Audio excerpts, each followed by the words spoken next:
এইবেলি আমাৰ অম্বুবাচী মহাযুগৰ 2026 বৰ্ষৰ কাৰণে আমি প্ৰস্তুতি আৰম্ভ কৰিছোঁ। আমি কামাখ্যা দেৱালয় পৰিচালনা কমিটিয়ে আমাৰ ৰাইজৰ লগত সহায় সহযোগিতা আলোচনা কৰি অম্বুবাচী মেলা পৰিচালনা কমিটি এখন গঠন কৰি দিছোঁ।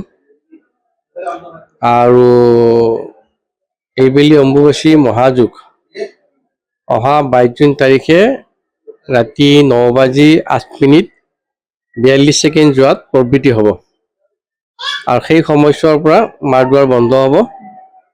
একাধিক্ৰম আমাৰ 23 তাৰিখ, 24 তাৰিখ আৰু 25 তাৰিখ তিনিদিনলৈকে মন্দিৰৰ দুৱাৰ বন্ধ থাকিব আৰু 26 তাৰিখে ৰাতিপুৱাই দেৱীৰ স্নান পৰ্ব, নিত্য পূজা আদি সমাপন কৰাৰ পাছত সম্পূৰ্ণভাৱে আমাৰ দুৱাৰ মুকলি কৰা হ'ব।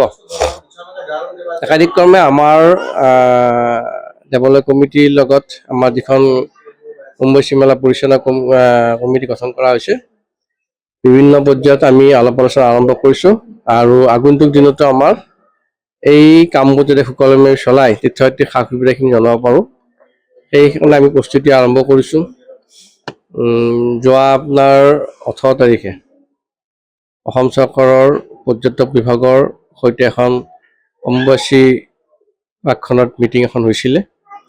তাত আমাৰ পৰ্যটক বিভাগৰ মন্ত্ৰী ডাঙৰীয়া উপস্থিত আছিলে। DC অফিচৰ পৰা, পুলিচৰ পৰা বিভিন্ন পৰ্যায়ৰ পৰ্যটক বিভাগৰ, ৰেল বিভাগৰ, PWD বিভাগৰ, আমাৰ মিউনিচিপালিটি কৰ্পৰেশ্যন আদি বিভিন্ন বিভাগ উপস্থিত আছিলে। প্ৰতি বছৰে যিধৰণে আমাৰ অম্বুবাচী মেলাখন পৰিচালনা কৰা হয়, তেনেধৰণে আলাপ আলোচনা কৰা হৈছে। তেওঁলোকৰ ফালৰ পৰা ক'ত কেনেধৰণৰ কেম্প আদি হ'ব চৰকাৰী ফালৰ পৰা, সেইখিনি তেওঁলোকে আলাপ আলোচনা কৰিছে। পৰ্যায়ক্ৰমে তেওঁলোকৰ কাম আৰম্ভ কৰিব আৰু আমিও আমাৰ কামাখ্যা দেৱালয়ৰ তৰফৰ পৰা তীৰ্থযাত্ৰীৰ নীলাচল শিলৰ ওপৰত যিখিনি আমাৰ কৰণীয় প্ৰতি বছৰ যিটো আমি কৰি আছোঁ, সেইখিনিৰ কাৰণে আমি পৰ্যায়ক্ৰমে আলোচনা কৰি কামবিলাক আগবঢ়াই নিবলৈ চেষ্টা কৰিছোঁ। যোৱাবাৰ যিটো 7 লাখৰ ওচৰা-ওচৰি ভক্তৰ ভিৰ হৈছিলে, এইবাৰ কিমানখিনি ভিৰ? এইবাৰো আমি ভক্তৰ সংখ্যা আমি কমিব বুলি নাভাবোঁ, কাৰণ যোৱা 4 বছৰৰ পৰা প্ৰতি বছৰে প্ৰায় 50ৰ পৰা 1 লাখ ভক্তৰ পৰিমাণ বাঢ়ি আহিছে। গতিকে এইবেলিও আমি যোৱাবাৰ 7 লাখ কিমান আছিলে, এইবাৰো আমি সংখ্যা নকমে, বাঢ়িব বুলি আশা কৰিছোঁ। গতিকে এক্সিট আৰু ইনটো আমাৰ যোৱাবাৰ যিধৰণে আছিলে একেধৰণে ৰাখিম। আমাৰ কামাখ্যা নাৰ্চাৰীৰ পৰা তেওঁলোকে পদাৰ্পণ কৰিব, আহি তিননাথ মন্দিৰৰ কাষেৰে যিটো নাহাৰবাৰী ৰাস্তা গৈছে, সেই নাহাৰবাৰী ৰাস্তাৰে তেওঁলোকে পশ্চিম গেটেৰে তেওঁলোকে পদাৰ্পণসকলে আহিব আৰু দেৱীৰ মাৰ মন্দিৰৰ প্ৰদক্ষিণা কৰি আকৌ আমাৰ পূব দুৱাৰেদি ওলাই কামাখ্যা নাৰ্চাৰী পৰ্যন্ত যাব। আৰু নাৰ্চাৰী পইণ্টৰ অভাৰব্ৰিজৰ তলতে জোতা চেণ্ডেল যিবোৰ আছে মানুহৰ যাত্ৰীকৰ সম্পূৰ্ণ ৰখাৰ ব্যৱস্থা কৰিছে আৰু গোটেই ৰাস্তাটো নাৰ্চাৰীৰ পৰা কামাখ্যা শিললৈকে আমি সম্পূৰ্ণ কাৰ্পেটিঙৰ ব্যৱস্থা আমি হাতত লৈছোঁ। এইবোৰ যাতে তীৰ্থযাত্ৰীয়ে কোনো গৰমৰ ব্যৱস্থা নাপায়, যাতে তেওঁলোকৰ অসুবিধা নহয়। সকলো যাত্ৰীকে বিশেষভাৱে অনুৰোধ জনাম যাতে তেওঁলোকে অহাৰ সময়ত জোতা চেণ্ডেলবোৰ তাত ৰাখি পেলাই পদাৰ্পণ কৰি পুনৰ তেওঁলোকে জোতা চেণ্ডেল লৈ নিজৰ ঘৰলৈ আগমন হয়। ভক্তৰ সময়সীমা আমি এটা আলোচনা কৰিছোঁ সেইদিনাখন মিটিঙত। গধূলি 6 বজাৰ লগে লগে এইবেলিও আমাৰ পদাৰ্পণৰ ৰাস্তা বন্ধ হ'ব। 6 বজাৰ আগতে যিসকল যাত্ৰী কামাখ্যা পাহাৰলৈ উঠিব, তেওঁলোকৰ মাৰ মন্দিৰ প্ৰদক্ষিণ কৰাৰ পিছত তেওঁলোকক নমাই দিয়া হ'ব আৰু তাৰপিছত আমি পৰিষ্কাৰ পৰিচ্ছন্নতা যাতে বজাই ৰাখিব পাৰোঁ, গোটেই মন্দিৰৰ আশে পাশে চাফ চিকুণতা কৰা হ'ব। আকৌ ৰাতি দুৱাৰ বন্ধ কৰাৰ পিছত ৰাতিপুৱা আকৌ 5 বজাৰ লগে লগে আমি মন্দিৰৰ দুৱাৰ খুলি ব্যৱস্থা কৰিম। কেমেৰা আদি আমি একাধিক কেমেৰা আমি যিখিনি কেমেৰা আছিলে আৰু এইবেলি ঠায়ে ঠায়ে আৰু বিশেষভাৱে বেছিকৈ আমি কেমেৰাৰ ব্যৱস্থা ৰাখিম। প্লাছ স্কাউট গাইডৰ পৰা তাৰপিছত আমাৰ ভলেণ্টিয়াৰ্ছ যিবোৰ থাকে তেওঁলোকৰ ব্যৱস্থা আমি ৰাখিম বুলি আলোচনা কৰি আছোঁ। পৰ্যায়ক্ৰমে আমাৰ মেলা পৰিচালনা কমিটিৰ লগত আলোচনা কৰি কিমানখিনি পৰ্যায়ত আমাক কিমান সংখ্যক লাগিব আমি পৰ্যায়ক্ৰমে জনাব পাৰিম। যিহেতু মানে ভিন্ন ঠাইৰ পৰা ঋষি মুনি সাধু সন্ততিসকল আহি উপস্থিত হয়, এতিয়াও কিছু আমি পৰিলক্ষিত কৰিছোঁ, আৰু কিমানখিনি আহিব বা কেতিয়া আহিব? কিমানখিনি সংখ্যাটো আমি ক'ব নোৱাৰোঁ, কাৰণ তেওঁলোকৰতো আমাৰ কাউণ্টিং নহয় কিমানখিনি সংখ্যা আহে। গতিকে ভাবিছোঁ যে তেওঁলোকে আগমন যেতিয়া অম্বুবাচীৰ আগমন হ'ব 1 সপ্তাহমান আগৰ পৰা, অৰ্থাৎ 22 জুনৰ পৰা আমাৰ আৰম্ভ হ'ব, মোটামুটি 15 তাৰিখৰ জুন মাহৰ 15 তাৰিখৰ পৰা তেওঁলোকৰ আগমন হয়। মাজত মাত্ৰ আৰু এটিমাহ আৰু আমি উপস্থিত আছো শক্তিপীঠ মা কামাখ্যা ধামত আৰু মা কামাখ্যা ধামৰ মুখ্য দলৈ আমাৰ লগত উপস্থিত আছে। আমি তেখেতৰ মুখেৰে আমি অম্বুবাচীৰ প্ৰাথমিক পৰিকল্পনা তেওঁলোকে কেনেদৰে চলাইছে সেই বিষয়ে জানিবলৈ যত্ন কৰিম। তাৰ সমান্তৰালভাৱে জনাম যি 2026 চনৰ যি অম্বুবাচীলৈ পুনৰ জনাইছো মাজত মাত্ৰ আৰু এটিমাহ আৰু আহাৰৰ যি অসমীয়া কেলেণ্ডাৰ মতে আহাৰৰ 7 তাৰিখৰ পৰা অম্বুবাচী আৰম্ভ হ'ব আৰু ইংৰাজী কেলেণ্ডাৰ মতে যদি আমি চাওঁ 22 জুনৰ পৰা এই অম্বুবাচী আৰম্ভ হ'ব। আমি পোনে পোনে কামাখ্যা মন্দিৰৰ যি মুখ্য দলৈ আছে সেই দলৈ হিমাদ্ৰী শৰ্মাৰ পৰা আমি কিছু কথা জানিবলৈ যত্ন কৰোঁ। হয়, অম্বুবাচী যিহেতু সমাগত মাজত আৰু এটিমাহ আপোনালোকৰ প্ৰাথমিক পৰিকল্পনা কেনেধৰণৰ? হয়, নমস্কাৰ। সমগ্ৰ অসম তথা ভাৰতবৰ্ষৰ ভক্তপ্ৰাণ ৰাইজলৈ অম্বুবাচীৰ বিশেষ শুভেচ্ছা, আন্তৰিক শুভেচ্ছা, কৃতজ্ঞতা, অভিনন্দন। যিহেতুকে আৰু এমাহ বাকী আছে আৰু অম্বুবাচীৰ প্ৰিপাৰেশ্যন আমি বহুত আগৰ পৰাই কৰোঁ আৰু যিহেতুকে এতিয়া এমাহ বাকী আছে আমি গোটেইখিনি ছাৰ্ভে কৰা হৈছে অলমষ্ট আৰু গোটেই জেগাবিলাকত কোনবিলাকত মানে আমাৰ অসুবিধা হ'ব পাৰে, যিবিলাক ভিতৰুৱা ৰাস্তা আছে, আমাৰ অহা যোৱা কৰা মেইন ৰোড আছে, তাৰ পৰা সংলগ্ন বহুত ৰাস্তা আছে, সেই ৰাস্তাবিলাক ঠিক কৰা বা আমাৰ ভিতৰুৱা ৰাস্তাবিলাক ঠিক কৰা এইবিলাক আমাৰ কাম চলি আছে, অহৰহ চলি আছে, আমাৰ কৰ্মচাৰীবিলাক নিয়োগ হৈ আছে। গতিকে আমি সুন্দৰভাৱে আমি পৰিকল্পনা যাতে কৰিব পাৰোঁ, যিহেতুকে ভক্তৰ ভিৰ বাঢ়িছে। যোৱা দিনবিলাকতো আমি দেখা পাইছোঁ দিনক দিনে আমাৰ ভক্ত মানে বাঢ়ি আছে। গতিকে সেই পৰিকল্পনাটো আমি আগৰ পৰা কৰিছোঁ এইবাৰ আৰু যাতে ভালে ভালে হয়, মা ভগৱতীও আশীৰ্বাদ কৰে সেইবাবে। প্ৰশাসনৰ লগত কিবা আলোচনা এই সম্পৰ্কত? প্ৰশাসনৰ লগত এটা আমাৰ যিহেতুকে পৰ্যটন বিভাগৰ মিনিষ্টাৰৰ লগত আৰু এখন মিটিং কল কৰিছিল। গতিকে সেইখন মিটিঙত আমি অলৰেডি আমি কিছু মানে ডিছকাশ্যন কৰিছোঁ আৰু অহা দিনবিলাকতো আমাৰ মিটিং হ'ব।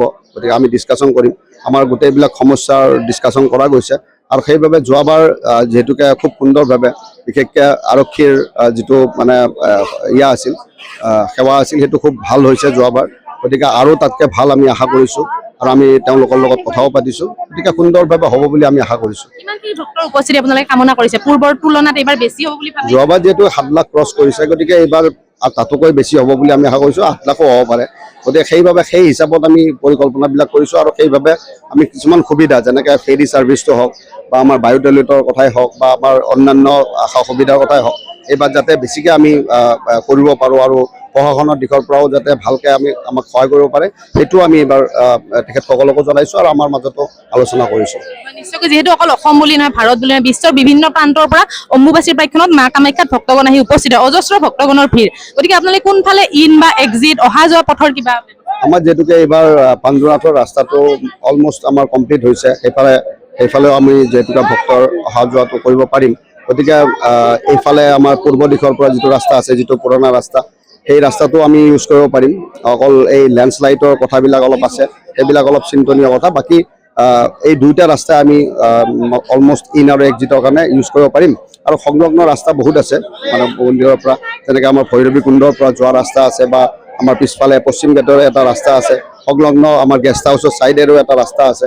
গতিকে এইবিলাক ৰাস্তা আমি ইউজ কৰিব পাৰিম বুলি ভাবোঁ। সেইবিলাকত অলমষ্ট কাম আমাৰ শেষ হৈছে আৰু যিবিলাক ভিতৰৰ ৰাস্তা আছে আমি ইন এক্সিটত সেইবিলাকক, যিহেতুকে বিশেষ এটা আমাৰ আছে যে পৰিক্ৰমা, মাৰ যিহেতুকে সেইকেইদিন বন্ধ থাকে, পৰিক্ৰমাটো হয়। গতিকে পৰিক্ৰমাত যাতে একো অসুবিধা নহয়, আমাৰ অলমষ্ট এটা আমাৰ মন্দিৰৰ ভিতৰতো পেছেজ এটা বঢ়োৱা গৈছে, সেই পেছেজটোৰে আমাৰ ইন আৰু এক্সিট কৰাৰ কাৰণে সুবিধা হ'ব।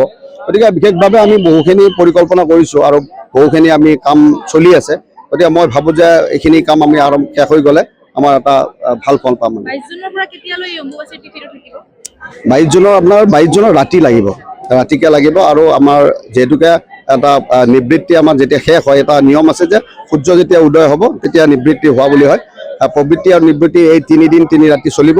22 তাৰিখে চুৰ হ'ব আৰু আপোনাৰ 26 তাৰিখে আমাৰ খুলিব।